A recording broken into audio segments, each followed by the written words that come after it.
Arguments over the future of carbon dioxide pipelines in South Dakota raging on in Pierre. The state legislature debating several bills this session aiming to address the concerns of many. The sponsor of one Senate bill tonight says he's trying to find a compromise if he can.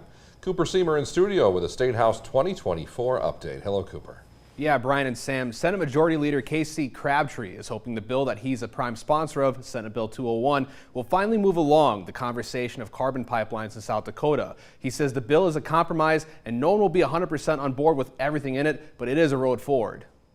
Senate Bill 201 is trying to find common ground between companies looking to install carbon dioxide pipelines in South Dakota and landowners and counties against the projects. Its sponsor, Senate Majority Leader Casey Crabtree, says it's in the interest of the state as a whole to find a compromise. When South Dakota farmers succeed, all of South Dakota succeeds, and that cuts both ways.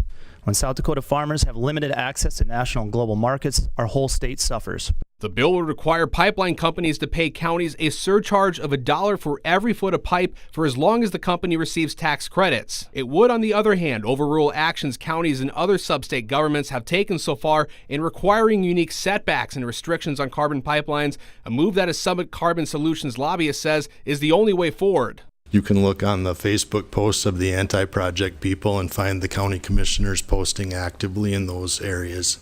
And so I'm here to tell you there's no pathway forward for this project that involves discretion at the county level. That move is alarming landowner interest groups. But the real issue here isn't if we can build businesses, it's if we can protect the citizens, the families, the individuals who have packed this building here today saying this is our state.